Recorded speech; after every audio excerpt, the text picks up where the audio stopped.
శ్రీ గురుభ్యో నమ. శ్రీమాత్రే నమ. మాతాపితృభ్యాన్ నమ. శివశ్రీ శర్మ మాడుగుల అనే యూట్యూబ్ వీక్షకులకు స్వాగతం. నూతన హేమలంబినామ సంవత్సర ఉగాది శుభాకాంక్షలు. ఇప్పుడు మనం టీటీడీ పంచాంగం ప్రమాణంగా రాశి ఫలాలను చెప్పుకుంటున్నాం. అందులో భాగంగా మిథున రాశి వాళ్ళకి ఎలా ఉంటుందనేది చూద్దాం. మిథున రాశి అంటే మృగశిర 3-4 పాదాలు, ఆర్ద్ర మొత్తం 4 పాదాలు, పునర్వసు త్రయోర్ మిథునం, పునర్వసులో మొదటి 3 పాదాల వరకు మిథున రాశి అంటారు. ఈ మిథున రాశి వారికి ఈ సంవత్సరం ఆదాయం 2, వ్యయం 11. ఆదాయం తక్కువగాను వ్యయం చాలా ఎక్కువగాను చేయవలసి ఉన్నట్టుగా చూపిస్తూ ఉన్నది. అలాగే రాజపూజ్యం 2, అవమానం 4. అంటే అక్కడక్కడ కాస్త చిన్న ఇబ్బందులు పడటం వల్ల, కొన్ని క్లేశములు పడటం వల్ల వాటిని సాధించుకోవడం కోసం కొంత ధనం అధికంగా ఖర్చు అయ్యే అవకాశం కనపడుతూ ఉన్నది. అందువల్ల కొంచెం జాగ్రత్త వహించవలసి ఉన్నది. ముఖ్యంగా గురువు సెప్టెంబర్ 12 వరకు ఈ రాశి వాళ్ళకి 4వ స్థానంలో, చతుర్థ స్థానంలో కన్యా రాశిలో ఉంటాడు.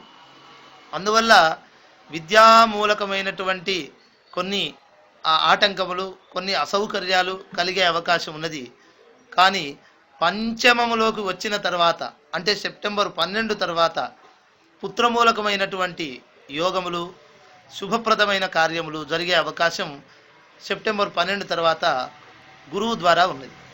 అలాగే రాహువు తృతీయంలో ఉంటాడు. తృతీయంలో ఉండటం వల్ల ఎక్కువగా గౌరవము, కీర్తి మొదలైనవన్నీ ఇస్తాడు. కనుక తృతీయం విక్రమం భ్రాత అన్నట్టుగా శాస్త్ర ప్రమాణం. కాబట్టి విక్రమము, సమర్థతను బాగా పెంచి చూపిస్తాడు రాహు. అందువల్ల రాహుదేవతను ఎంత ప్రసన్నం చేసుకుంటే అంత తన కార్యం, అంతకు ముందెన్నడూ చేయని కార్యం సాధించినట్లుగా వీళ్ళు, ఈ రాశి వాళ్ళు, మిథున రాశి వాళ్ళు సాధించేందుకు అవకాశం ఉంది ఆగస్టు 17కు ముందు. అయితే ఆగస్టు 17 తర్వాత ద్వితీయంలోకి వస్తాడు. కాబట్టి రాహువు ద్వితీయం కలహం అన్నాడు. కాబట్టి ద్వితీయ స్థానంలో కొంచెం కలహప్రదుడుగా, నోటి మాట నోరు జారితే చాలు, దానికి ఏదో చిన్న మాట పొరపాటుగా నోరు జారితే దానికి వేరే అపార్థాలు, అనర్థాలు దారి తీసేటువంటి అవకాశం ఉన్నది. కనుక జాగ్రత్త వహించాలి. కనుక వాక్కుతో వీలైనంత సంయమనం పాటించాలి. ముఖ్యంగా సెప్టెంబర్ 12 తర్వాత, ఆగస్టు 17 తర్వాత.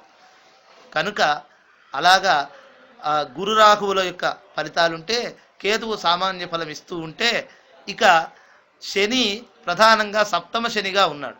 సప్తమ శనిగా ఉన్నాడు కనుక ఈ సప్తమ శనిగా ఉన్ననాళ్ళు, అంటే వచ్చే ఉగాది వరకు సప్తమ శనిగానే ఉంటాడు. మధ్యలో జూన్ 20 నుండి అక్టోబర్ 5 వరకు మధ్యలో మాత్రం షష్ఠమ శని 6వ స్థానానికి వస్తాడు. కనుక ఈ సప్తమ శనిగా ఉన్ననాళ్ళు శారీరకమైన శ్రమ, శారీరకమైన అలసట, విపరీతమైన త్రిప్పట, ఎక్కువ కష్టం చేయవలసి రావటం, తక్కువ ఫలితం పొందవలసి రావటం లాంటివి ఉంటాయి. అందువల్ల శారీరకంగా జాగ్రత్త వహించవలసి ఉంది.